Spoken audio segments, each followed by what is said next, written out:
junk pumping you with. Yeah, you slobbering on the couch. You're so full of junk, can't even move, can't even think. Don't listen to that. Listen to this, then switch this machine off.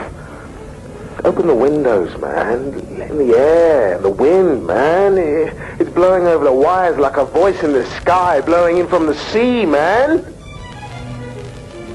Hear it breathing? Does it alarm you, though? I mean, I know one of your preoccupations with the piece, and clearly prophetic, 30 years before the internet, you're floating questions about the grid and about the alienating effects of technology. What I was worried about was not the grid itself. I was worried about the grid being taken over by censorious and dictatorial governments in league with selfish media barons. Like I said, prophetic. Well, I think, to some extent the reverse is true with the internet anyway. Certainly with, what we have at the moment is the fact that, we've got a very, very precariously imbalanced scenario where there are huge, powerful mega barons of media out there controlling huge chunks of the world's entertainment industry, either in gangs or elite gangs of mega companies. Where a company as big as Universal recently bought Hologram, and it's now called Unigram. Unigram? Well, for heaven's sake. The Who happen to be on Unigram now. What a terrible name. There is only one gramophone company, Unigram. It's almost like an Aldous Huxley invention, and it's here. On the other hand, you have the internet where your 10-year-old child, in my case, my 10-year-old child, could quite easily switch on and be subjected to the pornographic machinations of the Russian mafia, and it's a terrifyingly unpoliced medium. So my fears when I wrote Lifehouse have not been realised, and neither have I been vindicated in the fears that I had. I think what's actually happened is a different situation. One of the things that concerns me about the internet, and I think it's very interesting as a phenomenon in the extent to which it's democratised, the extent to which it's actually deployed by people with very clearly vested interests. You could say that all our relations, contact between each other, now you don't need to be near someone, you don't need to be in the same time zone as someone, and then what you lose is the kind of physical contact. What happens, it all becomes rather cerebral and rather text, and not about being a physical person in the same physical space. Yeah, that does worry me. I remember having trouble with my manager, Bill Kirby, and it always used to flare up when I sent him a fax. And I realised what was happening is that we were communicating on a different level, because the fax I sent him was seen by his PA. It didn't come in an envelope. It wasn't a private conversation. It was seen by his PA. She would hand it to him, probably with a repeat, like that. And he would say, OK, I'm going to reply. And I could see him replying. And one day I said to Bill, I said, do you dictate your replies to me by fax? And he said, yes.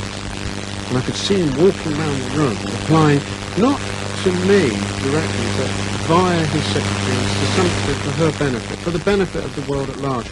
As soon as I got on the phone to him, all the problems of language would be resolved. And I think that, chat rooms, for example, on my website, which opened about a month ago, we've already had flare-ups because people in chat rooms, their conversations are in bold print. And when somebody apologises for having gone too far, you see the whole track of the conversation. They may apologise, well, I'm sorry I called you a ... But the ... is still hovering a few lines up ahead, and you can go back and look at it again and again. There's that track and evidence that text actually has, but also the baldness of it, the hollowness of it. And this is a terrible thing to have happened to text, which is the divine liquid of art, in the modern world. But this is a strange time, and I think the internet is only the beginning of this World Wide Web, which will eventually take us into a place which I think I did predict in Lifehouse, where, you will be offered, through a plug in the wall, something which you will put into some orifice in your body, which will, if it doesn't just give you the proverbial LA hand job, will give you some promise of some sort of cerebral, spiritual experience, compacted into, what this thing on downloading on a computer, it's called Stuff It. What it is a thing that compresses up data, so a 5K file, when you put it through Stuff It, lands on your computer desktop, and it's, rather than 5K, it's now 300K. my vision in Lifehouse was that life would become like that. In other words, there would be people saying to me, listen, you know, the rock star thing, the touring, the TVs through windows, all that, the sex, the drugs and rock and roll, I can do that for you, and everything involved in that, I can do that for you in about a week. And then you can go on and you can have a nice life. You can do your gardening, but if you wanted to, you could do your gardening in a week as well. We can squeeze it all in for you. Except because they're wrong, because they're suggesting that your consciousness of those experiences can be reduced to a script, you know, to a stream of digital information. When in fact, what those things are about physical people in physical places, and that doesn't seem to have been factored in somehow. And I think it may have something to do with this loss in faith in the notion of being physical. And it's something really interests me, particularly in your case, and anyone who's worked in rock music, which is the most physical of media. I think it's one of the reasons why English rock music has had such a particular flavour to it, is because it has allowed for some sort of reclaiming of the physical, which is so lost in so much English culture. It tends to be so cerebral and so buttoned down, you know, sort of inheritance from the past. What rock music does is release that and allows it to become open to inquiry. Yeah. Really, behind it all, the only thing that's important, of course, is what happens with the audience, isn't it? Because the artist can do what they like. I mean, you know, Tracy Emin doesn't actually have to be sober to do the work that she does. You know, her brilliance is just that she is who she is, and, you know, and I am extremely interested in her bed. You know, I actually think that the problem is not with her, it's with the people that show up at the gallery and expect to be treated like an audience in an old-fashioned way. You know, I think that my audience has to show up for a part of my work, and I have to show up. So we have to set a date. We have to say, on May the 1st, we will be there, you will be there, you can buy a ticket, come. When somebody says, oh, Steven Spielberg is working on a new film, or that George Lucas is doing another version of the Star Wars trilogy or whatever, you know, we know that this is going to be something that comes in sideways like a leaf into our life. And it doesn't really matter when it happens, and it doesn't really matter when we access it. The central thing in Lifehouse, you know, its physicality is the concert that everybody is going to, you know, which we don't actually hear in the play, but it's the promise of the concert that matters. What are your preoccupations as well about being a man, and about what that means as a performer, that being a performer, working in rock, as a writer, coming up with Lifehouse is also an examination of that. There seems to be something that's very much the case with The Who, and slightly at odds in a way with the Image, but in fact what a lot of that was about was thinking about what it is to be male. Oh yeah, definitely. I mean, The Who's audience were predominantly male. And, you know, the Who were a strange band in that, you know, our songs were about male frailty, male vulnerability, difficulty with, you know, the burgeoning feminism of the early 60s. Germaine Greer is a professor at Cambridge. She's a powerful figure and was a very, very, very sexy woman. And faced with creatures like that, you know, I think the men that I grew up with were... It's wrong to say that they were misogynist, but they were scared. They were frightened.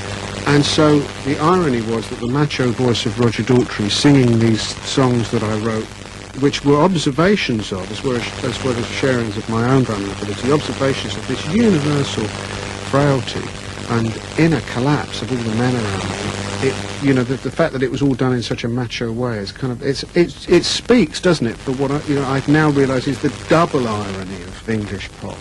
When Ray Davies wrote Waterloo Sunset, you know, it's not just that he's saying, listen, this is where I grew up, and this is not a very nice place, it's smoky and it's grim, but the sunset is our sunset. It's also that there's an ironic metaphor, which is that there is beauty even in this, and although I'm being wry and smart and saying, yes, this is a pop song about an awful muddy river and a polluted red sky at night, it's also that this is all I've got and I love it.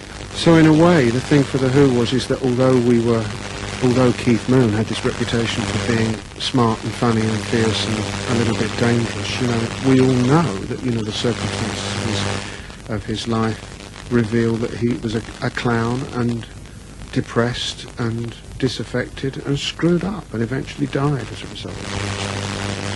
So it's not just that The Who addressed the ambiguities that young men were feeling, but the fact that were in themselves an ambiguity. So when people missed the double irony, I got very, very upset. And in the end, I realised that, that's a chance you have to take.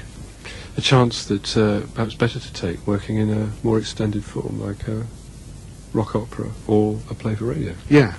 But, if you take it with a pop song and it works, Pulp are a good example, Blur are a good example, they do it all the time. When they pull it off, it's just fantastic. Pete Townshend. Lifehouse premieres on Radio 3 on Sunday the 5th of December at 7:30 in the evening. Well, for heaven's sake, the Who happen to be on Unigram now. What a terrible name. There is only one gramophone company, Unigram. It's almost like an Aldous Huxley invention, and it's here. On the other hand, you have the internet where your 10-year-old child, in my case, my 10-year-old child, could quite easily switch on and be subjected to the pornographic machination. It was not the grid itself. I was worried about the grid being taken over by censorious and dictatorial governments in league with selfish media barons. Like I said, prophetic. Well, I think, to some extent the reverse is true with the internet anyway. Certainly with, what we have at the moment is the fact that, we've got a... Open the windows, man. Let in the air, the wind, man. It's blowing over the wires like a voice in the sky, blowing in from the sea, man. Hear it breathing? Does it alarm you, though? I know one of your preoccupations with the piece, and clearly prophetic, 30 years before the internet, you're floating questions about the grid and about the alienating effects of technology. You know what I was worried about?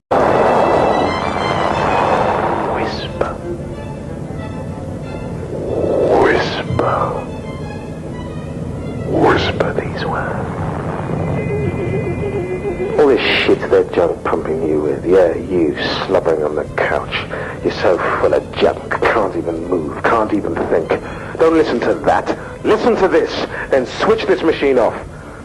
Very, very precariously imbalanced scenario where there are huge, powerful mega barons of media out there controlling huge chunks of the world's entertainment industry, either in gangs or elite gangs of mega companies.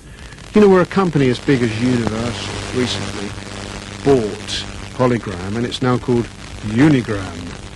Uni